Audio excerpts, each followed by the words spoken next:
Hi, Dr. Tanya here with Tuesday's tips to help keep your family healthy and safe.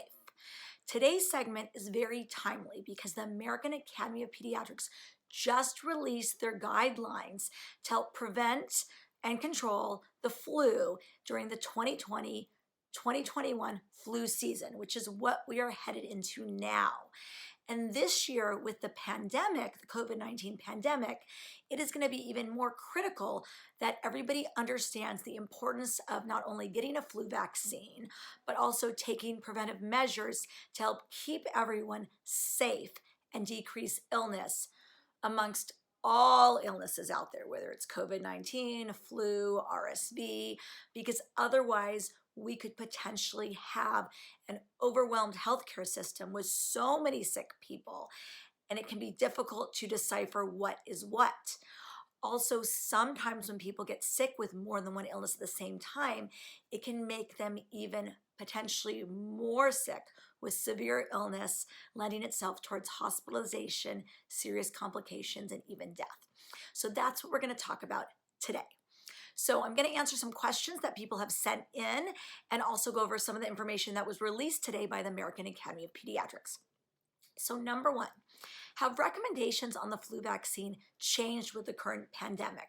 Or what do we know about a combined flu COVID-19 season?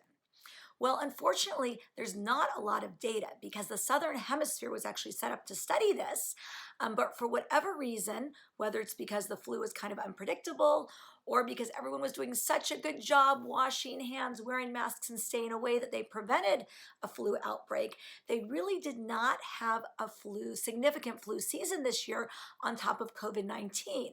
So we don't have the data we were hoping from the Southern Hemisphere. And while that's great for them, I always love looking at data.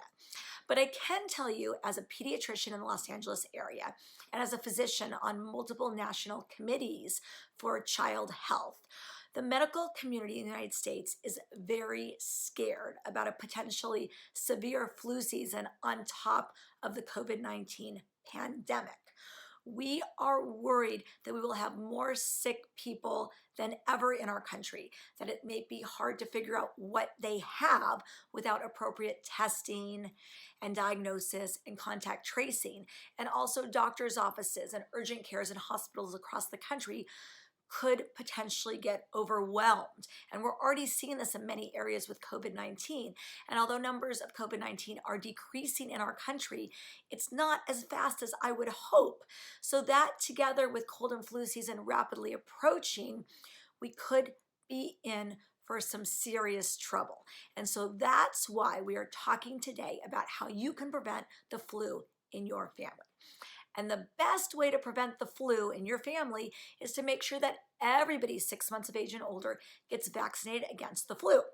Flu vaccines are in now. September, October is the ideal time to get it. Especially this year, you don't want to wait too long. Especially if this is your child's first year getting the flu vaccine and they are under age 9, or they only had one vaccine in a past year, they may need 2 doses 1 month apart. So you want to get that first dose in as soon as possible. The flu vaccine is very safe to give at the same time as other childhood vaccines.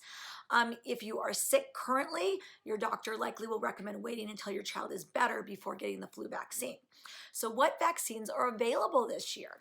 Well, most vaccines and all of those recommended for children are quadrivalent, which means they protect against 2 flu A strands and 2 flu B strands. And I think that's really ideal because we want to protect against as many circulating flu strains as we can. Now, for kids age 2 and older, the flu mist is very popular, especially in my practice. And I really love it because it's an easy way to vaccinate kids. It's not a shot, it's just a simple spray in each nostril. Now, if you have a history of wheezing or asthma, the flu mist is not recommended for you, so make sure you talk to your doctor. Because one of the side effects is that if you have a history of wheezing, when you're inhaling a vaccine, it may trigger wheezing in your chest, and that's something that we don't want to see. But my kids have received the flu mist over the last several years, and they love it, and many of my patients do as well. Now, all the flu mist vaccinations that we currently have in this country expire December 15th. So if you're thinking about the flu mist, Don't wait. You want to get that sooner rather than later. Flu shots, also a good idea to get sooner rather than later as well. So what about people who are allergic to eggs? Well, the latest data shows that anyone with an egg allergy can get any flu vaccine without any special considerations or accommodations or waiting a long time in your doctor's office. Again, if you have any questions, always ask your own doctor or your allergist, but I feel very comfortable vaccinating egg allergic patients in my practice. What about pregnant moms? The flu vaccine is recommended for pregnant moms. Always talk to your OB-GYN, and in my office, I like to get a note from the OB saying it's okay to vaccinate the pregnant mom, but it is important, and some of the antibodies that you develop from the vaccine will be passed on to your newborn because babies in the first 6 months of life are too young to get their own flu vaccine. So the best way to protect a baby is to vaccinate mom and vaccinate everyone else that's going to be around your baby to help form this protective cocoon around your little one. Because if you have older kids that are in school or activities, if you have relatives coming to visit, if they are all protected against the flu, that is more protection for your little one and for your household. And don't forget that this flu season, we are going to keep any potentially sick people out of your home. And if you want to know about protecting your newborn and your family from COVID-19, I've talked about that in other videos, and I'd be happy to talk about it again soon. But today, we are specifically talking about the flu vaccine. Now, for those grandparents who are 65 and older, there is a high-dose flu vaccine recommended. It's about the equivalent of 4 regular flu vaccines. And the reason is in this population, you need more vaccination to help produce an appropriate immune response. So always talk to your own physician, but depending on your age, there may be a different vaccine for those over age 65. Okay, so can the flu vaccine prevent COVID-19? No, the flu vaccine cannot prevent COVID-19, but by preventing the flu in your family, that will help us when your kids or you potentially get sick because the symptoms can be very similar between the flu and COVID-19.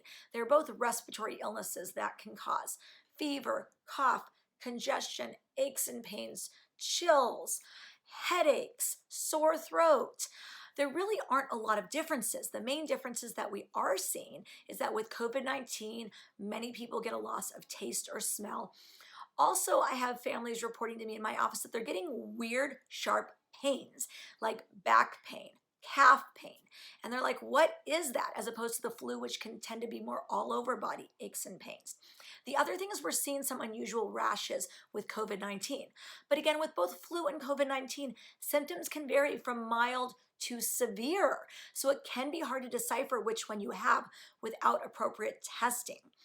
But the warning signs for any illness that you have where you need to seek immediate medical attention or go to the emergency room would be true trouble breathing, chest pain, bluish lips and face, can't keep down fluids, you look and feel really sick, or if you have a pulse ox at home and it's consistently reading in the low 90s or even the high 80s, that means you must be checked out right away because any of these viral illnesses can turn very serious very quickly.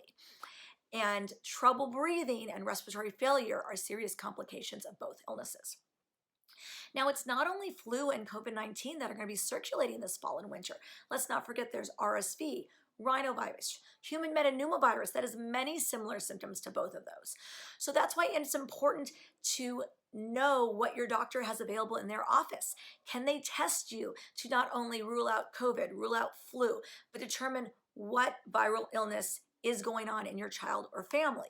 If they can't do it in-house, can they send it out? And although there may not be a difference in the treatment depending on what illness your child has, I think this year we are going to need to know because this is going to determine how long you need to stay home, how long you need to isolate, who you need to contact trace and let them know what you or your family potentially has.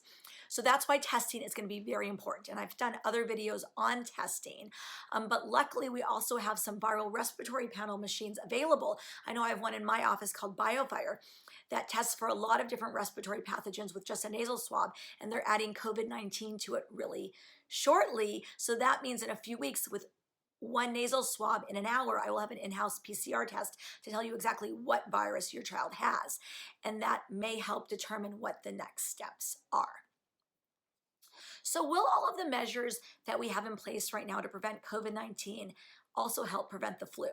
You know, as a pediatrician and a mom of 3, I really hope so.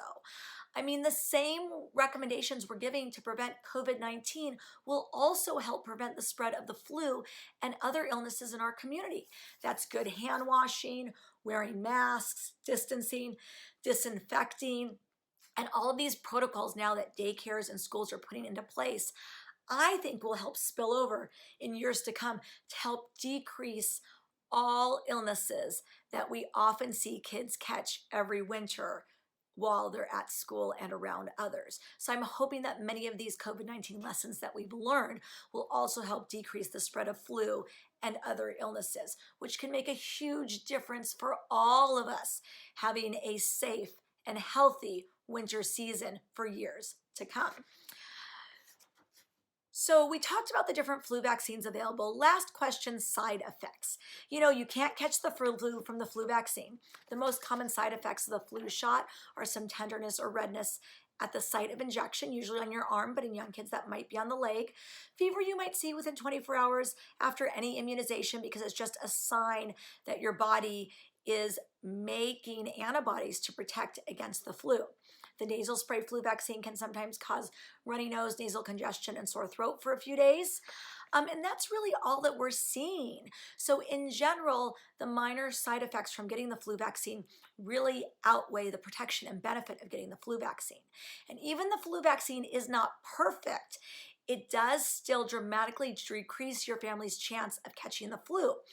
And every year when we do see kids and families that do come down with the flu despite getting the flu vaccine, the good news is that they have much more mild illness. They're not as sick. They're not wheezing as much. They're not ending up in the hospital with pneumonia, and they're having fewer serious complications and even death just from getting the flu vaccine. So we know that just getting any flu vaccine can really help protect you and your family from the flu this winter. So with that, I would like to encourage you all to call your own pediatrician, your own primary care physicians, and sign up to get a flu vaccine ASAP. If you have any other questions, please leave them here. Keep washing your hands, keep wearing a mask, keep physical distancing, and stay healthy. I'm Dr. Tanya. I'll see you next week with more tips to keep your family healthy and safe.